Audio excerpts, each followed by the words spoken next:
Members living in SMU's Sigma Chi house are under quarantine and only allowed to leave for medical reasons. SMU started classes August 24th. The private university has seen a rise in COVID-19 cases there from 10 to 117. Okay, health experts frankly concerned about the possibility of a heavy load of new cases this Labor Day weekend. We got to talk also about the latest possibility about a vaccine. So joining me is Dr. David Winter from Baylor Scott & White Health. Good morning. Good to see you. Good morning, Sonia. Good to be back with you. So first off, what is the likelihood of a spike of cases due to the Labor Day holiday? And let's say infections do occur this weekend. When would we actually see it reflected in the numbers? Yeah, first, we do expect to see a surge. Remember, this virus is highly contagious, travels through the air. And here's the big thing also. If you get the virus, typically for the first 5 days, maybe longer, you won't know you have it. So during that time, you can spread it.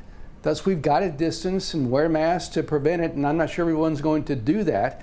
Now, if you get the virus this weekend, it's usually about 5 to 14 days before it comes out. During that time, you can spread it.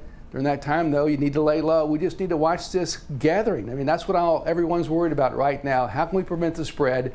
Well, stay apart, wear a mask, wash your hands. Pretty simple rules there, Sonia. So I got to ask you, though, what about the outdoor gatherings? Because I feel like in a lot of these holiday weekends, people are like, oh, well, I can be at the lake or at the pool. We're outdoors. It's fine. But they're also like piled onto small boats.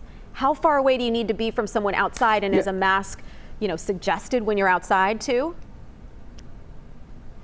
Yeah, it's a very good point. If the wind is blowing, that virus is not going to be around you very long. So if the wind is blowing, then fine. With the calm weather, more of a concern. Remember, the virus, we spread that typically 3 to 6 feet by talking, but it can go farther if you're screaming, if you're singing loud, if you're coughing or sneezing. So the rules vary. If there's a confined space, if you're talking loud, that's a problem. If you're talking quietly, it can be closer. So all these things need to play a part, and if in doubt, wearing a mask does make a difference. Okay, thank you for clarifying that. Let's talk about schools. I just read a story about a little spike at a fraternity house at SMU. So look, I think we all expect some of these cases to be rising at some level when we talk about schools. Even some of the school districts here have reported cases. So with all of that said, I wonder for parents who are watching and going, how can I safely get my child back into the classroom? What do you recommend? What are your suggestions? Well, remember the distancing. That's the big thing. Kids in schools tend to congregate, so can we minimize that? Can we stagger the start of the classroom over a couple of hours? Can we stagger the end so we don't have kids congregating outside the school before and after school? Do the classrooms have distancing at the desk? I'm sure they probably will be 6 feet apart.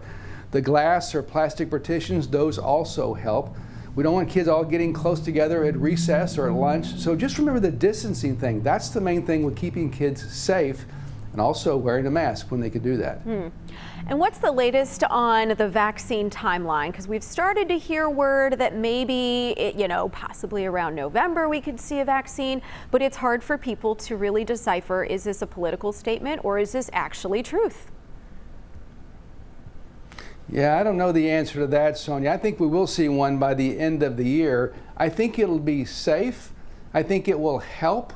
How much it'll help, we won't know. How long will it last? We won't know. Typically with older vaccines, you take years to figure out how much of the vaccine you get and how long it lasts. We're doing this really quickly, and I think it'll help, and I think it'll last a period of time, hopefully longer than shorter, but we will not know that until the vaccine is out. The main thing is we want to encourage people to get the vaccine. The vaccine only works if you get it. And a lot of folks are saying, I'm not sure I want to get that.